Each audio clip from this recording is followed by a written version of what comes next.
Pada suatu hari, seorang Arab Badui kencing di masjid Rasulullah sallallahu alaihi wasallam. Para sahabat radhiyallahu anhum hendak mencegahnya. Lalu Nabi sallallahu alaihi wasallam bersabda, "Biarkan dia dan jangan kamu hentikan dia."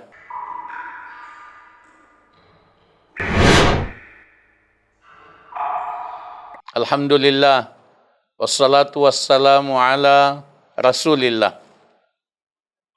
Hikmah dalam dakwah. Kebenaran yang disampaikan tanpa hikmah bisa ditolak. Dalam waktu yang sama, nasihat yang disampaikan dengan hikmah seringkali diterima oleh hati. Karena itu, Islam tidak hanya memerintahkan apa yang disampaikan dalam dakwah, tapi juga bagaimana cara menyampaikannya. Allah tabaraka wa ta'ala berfirman, "Ud'u ila sabili rabbika bil hikmati wal mau'izatil hasanah, wajadilhum billati hiya ahsan." Serulah manusia kepada jalan Rabbmu, jalan Tuhanmu dengan hikmah, pelajaran yang baik, dan bantahlah mereka dengan cara yang paling baik. Surah An-Nahl ayat 125. Ayat mulia ini memberikan kepada kita panduan di dalam berdakwah, yaitu berdakwah dengan hikmah. Berdakwah dengan hikmah, berdakwah dengan lembut dan dengan adab. Al-Imam Ibnu Jarir At-Tabari rahimahullah mengatakan tentang makna hikmah. Al-hikmatu hiya al-qawlus sawab al-muqtarin bil ilmi wal hilmi. Hikmah adalah perkataan yang benar yang disertai ilmu dan kesantunan. Hikmah bukan kompromi dengan kebatilan. Hikmah bukan meninggalkan prinsip, bukan mengorbankan prinsip.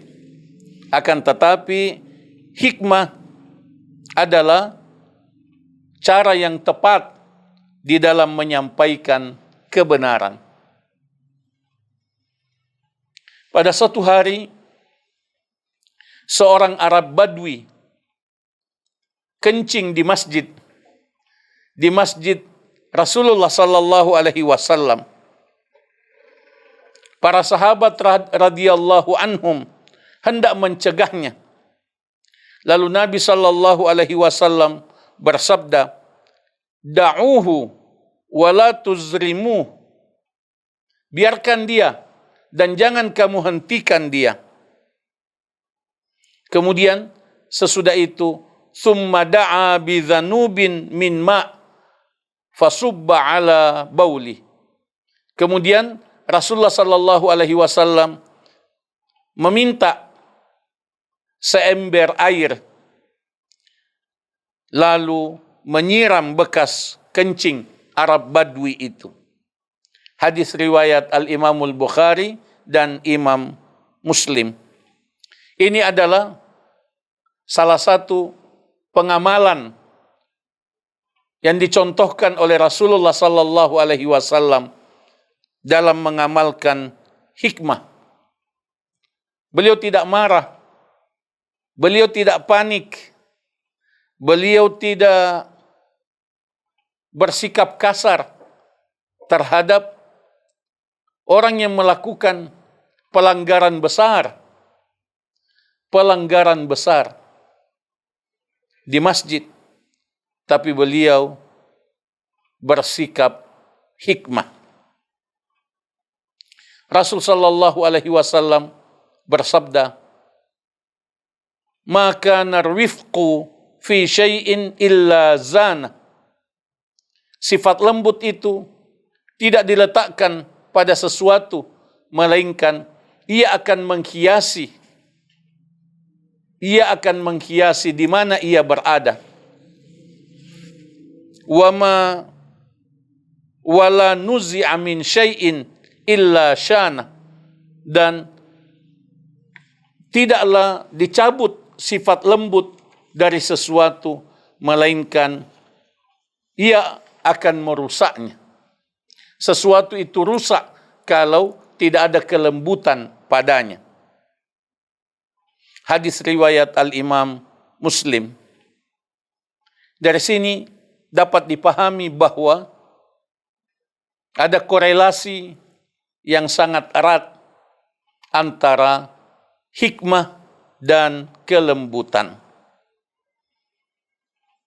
Al-Imam Syafi'i rahimahullah pernah mengatakan, man wa'adha akhahu sirran faqad nasahahu wazana. Siapa yang menasihati saudaranya secara berdua, secara berduaan, secara sembunyi, faqad nasahahu, maka sungguh ia telah menasihatinya, wazanahu, dan menghiasinya. Wa man wa'adhahu alaniyatan, dan siapa yang menasihatinya di depan umum, faqad fadahahu, maka sungguh ia telah mempermalukannya, wasyanahu, dan merusak harga dirinya. Karena itu, sikap hikmah dan kelembutan di dalam berdakwah adalah dakwah fardiyah, nasihat secara berduaan. Nasihat secara berduaan, tidak di depan umum. Ini adalah pengamalan dari sifat hikmah dan kelembutan. Syekhul Islam Ibnu Taimiyah rahimahullah pernah mengatakan, laisal aqilu, bukanlah orang yang cerdas itu, man ya'riful khaira minasyarr, yang bisa membedakan antara kebaikan dan keburukan. Bukan itu orang berakal, bukan itu orang cerdas yang bisa membedakan mana yang baik, mana yang buruk. Akan tetapi, walakinnal aqila, akan tetapi orang berakal, orang cerdas, ialah man ya'rifu khairal khairain, orang yang mengetahui yang terbaik dari dua yang baik. Dua-duanya baik, tapi dia bisa mengetahui dan memilih yang terbaik dari dua yang baik. Wa syarral syarrain, dan dia mengetahui yang terburuk dari dua yang buruk. Sehingga dia melakukan yang terbaik dari yang baik, dan dia meninggalkan yang terburuk dari dua yang buruk. Itu adalah panduan untuk bersikap hikmah dan lembut. Kita upayakan untuk kita amalkan dalam kehidupan keseharian kita, dalam dakwah dan nasihat kita kepada orang-orang yang kita cintai, orang-orang terdekat kita. Kita berdoa dengan doa nabawi yang diwariskan oleh Rasulullah sallallahu alaihi wasallam sebagaimana diriwayatkan oleh Al-Imam Muslim. Doa yang sangat singkat, sangat pendek. Allahumma hdini wasaddidni. Allahumma hdini wasaddidni. Ya Allah, tuntunlah aku dan luruskanlah aku.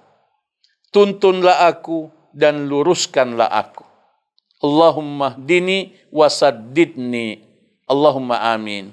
Sallallahumma sallim wa barik ala nabiyyina Muhammad wa ala alihi wa sahbihi ajma'in.